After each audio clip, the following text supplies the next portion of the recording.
unstoppable to good times. Throughout that, I'll be on your side. Uy, teka lang. Ambulansya kasi.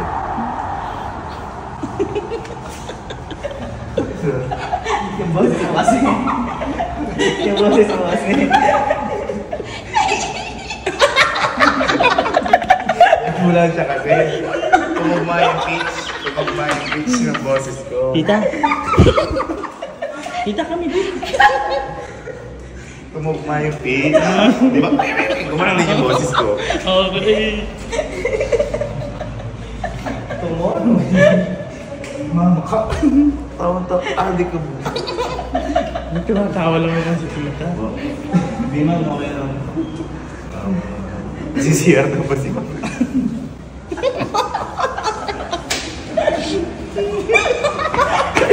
Si Mama. Tita ako din.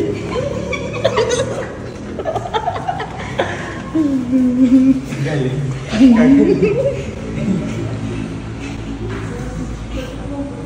Sige po, mabayaran niyo yung bill namin.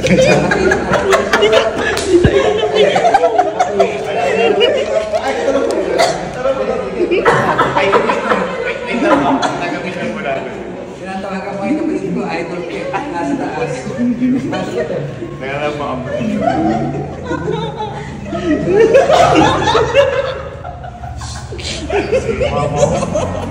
Ma. Salamat po. Thank you po. Thank you, ma. Thank you po. Thank you po. Dito, boy, hindi naman ganun sobrang nakakatakot kasi iniisip lang ng mga tao. Uy! Putang ano mo! Gabi ka! Saan po ba yung Luis? Kakagaw po namin. Boy, boy. Boy, punta ka daw ng nursing ward, yung malapit sa inyo. Nursing ward? Oo. Teka lang.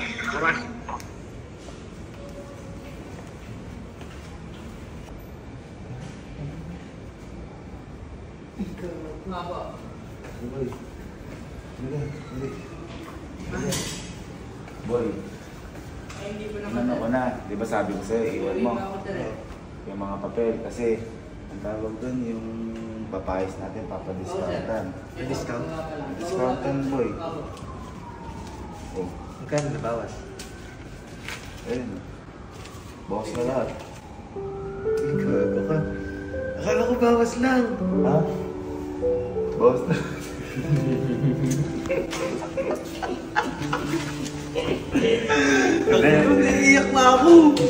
Hindi. Sinasabi ko nga, boy, di ba? Hindi na pa namumblema mo dyan.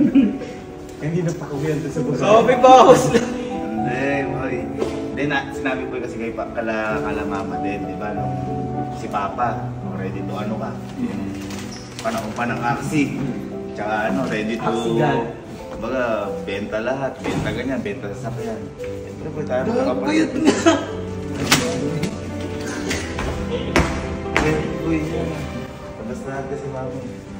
Pwede na daw. Pwede na. Pwede na po yung ayos. Pwede na labas. Ito ba? Pipirma lang daw. Pirmahan lang yung ano. Yung guide tsaka nurse. Ang hirap lang dito, yung napirmahan kasi, ilalabas si mami, pero ikaw maiiwan ka. Ipirma lang siya ng nurse. Nurse, tsaka yung Dito guide. sa ano. Tapos sa guard sa pagbabala.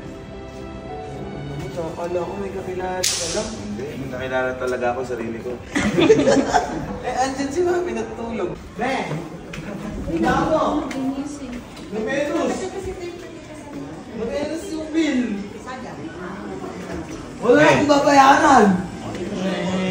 Kamusta mami ko? Ah, Wala na akong babayaran! Yung kakilala niya daw yung sarili niya!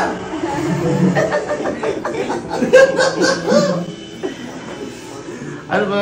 Simple-simple bagay lang nun, mami. Eh, paano yan eh? Uwi ka na ngayon eh. Uwi na tayo! Kaya naman kayo. Wala yun eh. Mami ka namin eh. Mahaba kayo. Ha? Mahaba pa. Wala yun, May. At least, May, na unti-unti, gumagaling ka. Ang importante, Huwag mong maintindihin yung mga ganyan. Ito, magkakapatid kami dito. Kaya-kaya natin.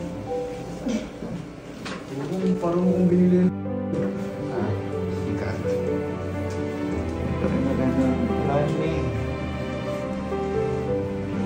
Eh, mas mahirap kung hindi ka magpapa-hospital.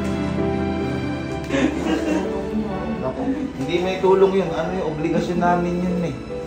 Magkakaibigan, magkakapatid kami dito eh. 3 days na ako dito naliligo yata. Yun nga, sabi nga ng doktor, nakaano nga daw kay mami yun eh, nakasama. Makakasok pa. Ito din ginagawa. Hindi na po ako tawag sa kanya. Boy, ilagay mo dyan, may kakilala ako. Oo, Sabihin na ako. Hindi kasi kakilala ko to eh. Hindi to papayag ng ng boy, ako bahala dyan. Hindi papayag to. Makakawin na to. Kami, win tayo. Ha? Uwi na tayo. Iwan mo na yung laptop. Wow. Joke lang. Mabuti na na wala. Thank you, love you. Oh, good, love you. Kilala ko na sa sakyan. Meron naman pala. Pero po, doon na lang siguro. Sakto kami, dala ka big bike. Pag tayo dala. Ay, sayang, kala ko mag-ano yung dala ka helmet. Alam, magaling tao. May dala ka helmet. Ito yung magdadrive sa'yo, naka-helmet na yun. Ano, me? Win tayo, me? Ganun lang naman yung buhay di ba? Pahalagahan natin kung sino yung mga nakapalibot sa atin ngayon. Lalo na syempre yung mga kaibigan natin. Gaya nga na sabi ko kanina, dapat mas nandiyan tayo kapag sa oras ng pangangailangan o kalungkutan. Kasi madali na kapag masaya tayo Madali na kapag tumatawa tayo Ang tanong, nandiyan ka pa sa oras ng kalungkutan? Kasi mas kailangan ng bawat isa kapag dumating na ang punto ng ganitong klaseng problema.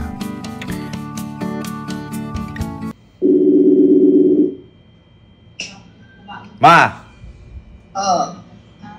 Abay, akala ko tumatawa ka dahil sa piyok. Ano yung mga kinuha mong pera sa akin sa ospital? Ano? Wala naman di mo naman nakita. May nakita ka ba? Nakita ko, ito ini-edit ko na ngayon. Ang dami mong kinuha.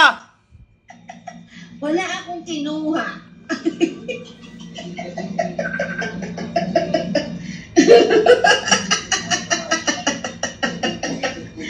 Tara, magbayad ulit tayo sa ospital. Ay,